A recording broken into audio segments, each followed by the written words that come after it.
Hello children, today we are doing science practical and this is your journal.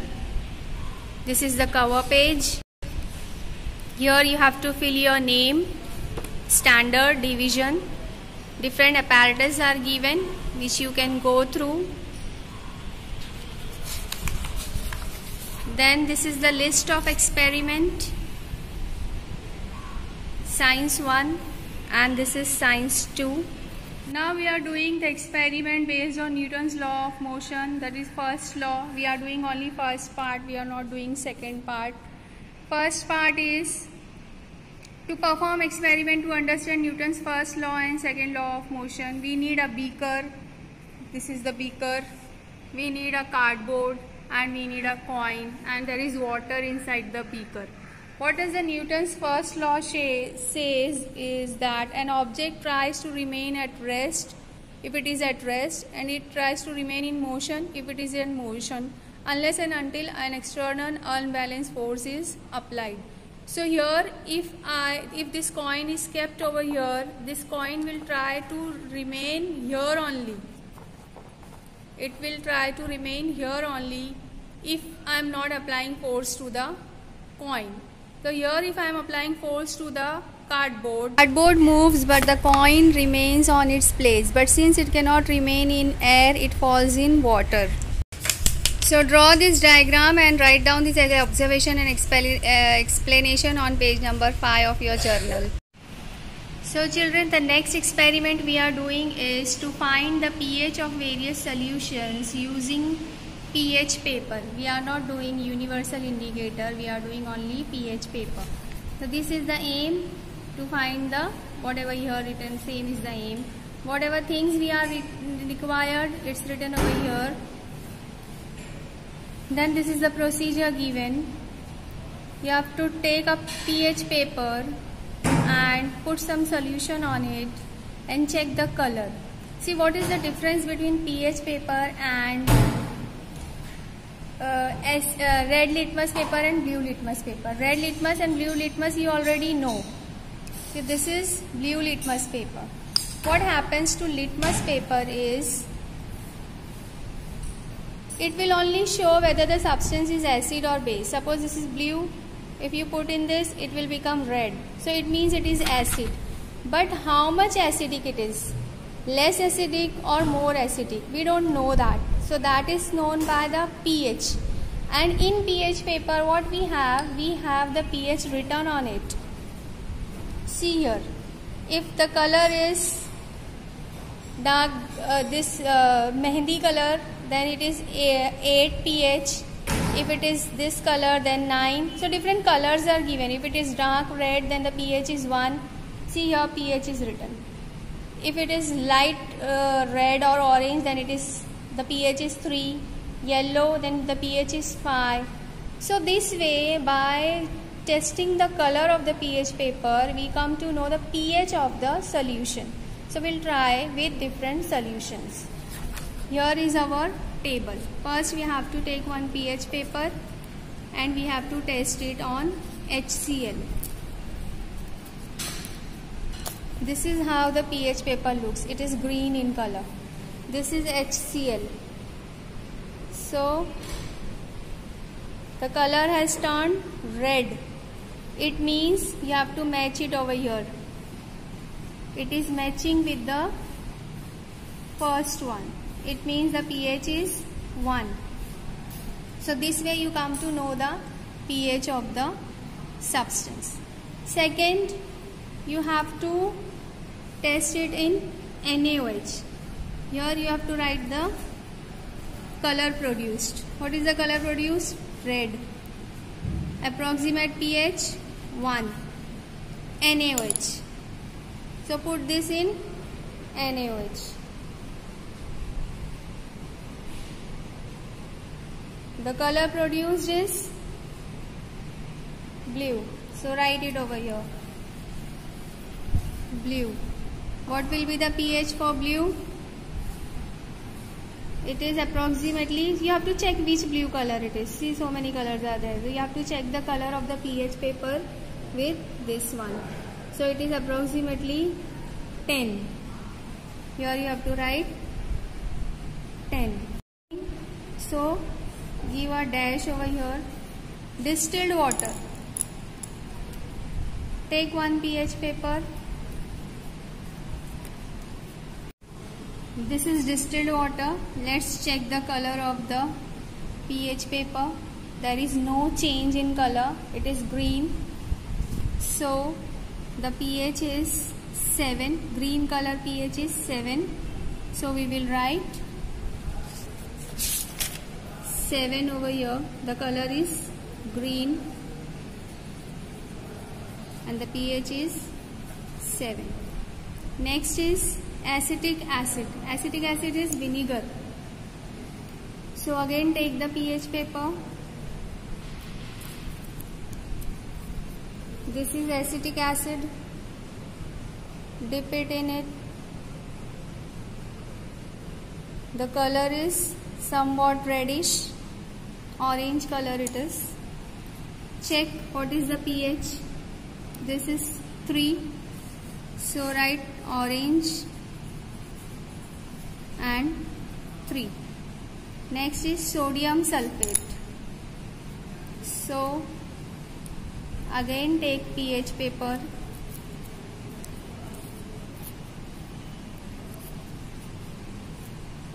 This is sodium sulfate.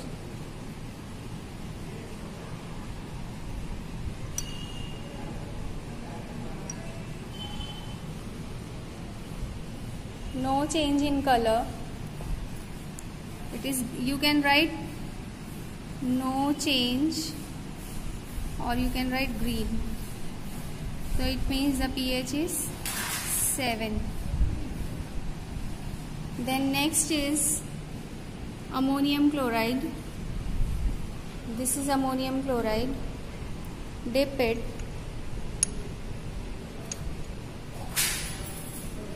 No change.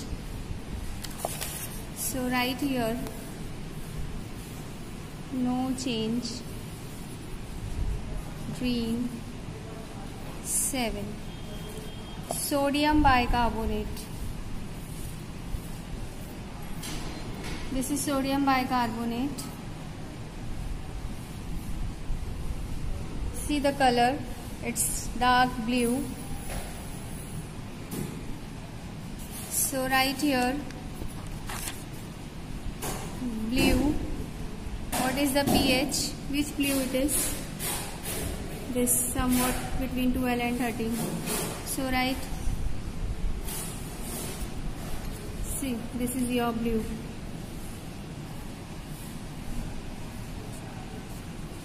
Right? 12. The conclusion is acid solutions pH less than 7. Which has pH less than 7? It is 1, 3. So HCl and acetic acid. So you have to write which solution has pH less than 7. HCl and acetic acid. Then basic solution with pH more than 7. So it is sodium bicarbonate and NaOH. NaOH, NaHCO3, sodium bicarbonate. Neutral solution. Which is neutral? Distilled water is neutral, 7. And then here you write distilled water. So here our experiment is done. Next experiment of Science 1 we are doing is to study the neutralization with the help of acid and base. So we have to take base. NaOH is a base. We have taken base in this conical flask. And here this is called burette. We have to take acid in the burette. See here acid we have taken. HCl. This is called pipette. See long tube. This is pipette. This is burette. In this solution is added NaOH and we have added phenolphthalein. What is phenolphthalein? Phenolphthalein is an indicator like pH paper and red litmus and blue litmus paper. what will happen when the neutralization is done? When an acid reacts with base, salt and water are formed. How we will come to know how much acid we have to add? So we have to start adding this acid. Here, this is the nozzle. When you press this, drop by drop acid will, from here the acid will start falling, and when the color of this solution is changed, it means the salt has formed. So let's start. We have to press it very slowly so that drop by drop it should fall, and keep on stirring. See, the color has changed. Now we have to check the reading. Here, see this liquid, this is the liquid, and here some numbers are written. So those numbers you have to check how much ml you have added. 10, this is 9, this is, so here these numbers you have to check. How much acid you had taken and how much base you had taken. 10 base was taken, and how much burette reading. Initially it was 0. Here this is 0. Then we started adding, and then we got the, what is the final reading? Final reading means where the reading is now. This is called reading. Where it is. What is the number over here? So we have to write that number. This you have to repeat 4 times because there are human errors. So you have to repeat this 4 times. Then you have to write the difference between the initial reading and the final reading. Then which reading is coming again and again. So that reading is called constant reading. Then write down conclusion which is given on your screen. That is study of reflection of sound. Here our aim is to study the reflection of sound. We know that sound gets reflected. So this is the apparatus we need, and here is our apparatus. This is the board which has marking of angles 0 degree, 10 degree, 20 degree, 30 degree. Then we have 2 pipes. These are hollow pipes from which the sound can travel. This is another pipe. This is the partition, and here this is the stopwatch. When we turn on the clock starts moving and it creates some sound, tick tick. That sound passes from this pipe, it hits this and then get reflected, and then it comes through this. We can hear that sound from here. Now what are the rules of reflection or the principle of reflection? So it is, see here, if this pipe you are keeping at 20 degree, this is 20, and this pipe if you keep at 60 degree, then the reflection will not be clear, or the sound you are hearing from this clock will not be clearly audible in this. Why? Because the angles are different. This is the incident angle, this will be called as incident angle, is different from the angle of reflection of sound. Both the angles should be equal. So if this is 20, this also needs to be 20. Now you can hear sound from this. So the clearest sound can be heard at 60 degree. If you arrange both the tubes at 60 degree, then very clear sound can be heard. You have to keep always the watch wherever your pipe, this hollow tube is. So we have to take different readings. Here angle of incidence are given. When the angle of incidence is 30, you have to keep your watch at 30, and you have to check where the clear sound is audible. Do you hear clear sound at 60, at 50, at 40 or at 30? So when you perform the experiment, it is found that the clearest sound is heard. Then second angle given is 40. So you have to keep it at 40.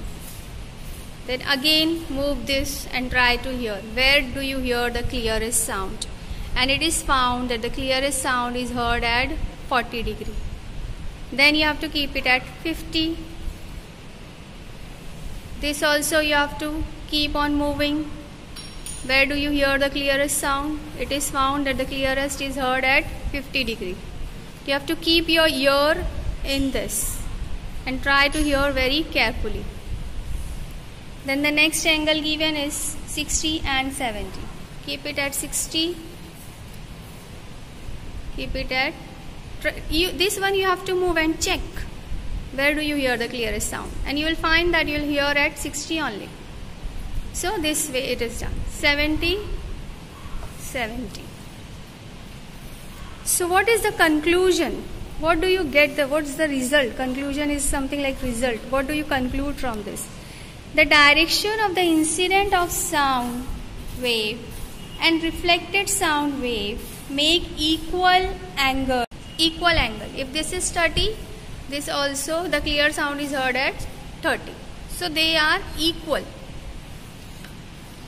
to the surface, and all these lie in the same plane. Same plane means if this is here, this is also here. It is not upward or backward or downwards. No, same plane. So this is, if this is in this plane, this is also in this plane. It is not upward or downward. So here we finish our experiment. What will be the answer?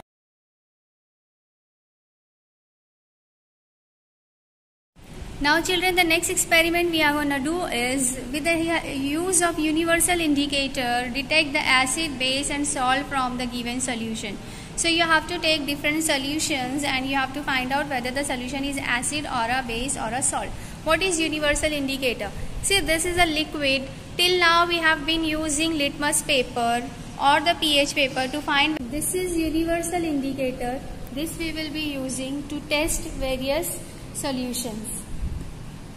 So solution we have to test over here is, see, this is acid. So I'll drop, it has turned red. This is base. It has turned blue. Again this is acid. It has turned red. No change means green, means it is neutral. This is distilled water, green color. Now we have to match the color with the colors given on this bottle. See, here some colors are given. So by matching the color you can come to know. So this way you can, using universal indicator also, you can find out what is the pH of the solution or whether it is an acid or a base. If it turns red, it is acid. If it does not change its color, then if it changes green, then it is a neutral solution, and if it changes blue, then it is a basic solution. So here we complete our experiment now.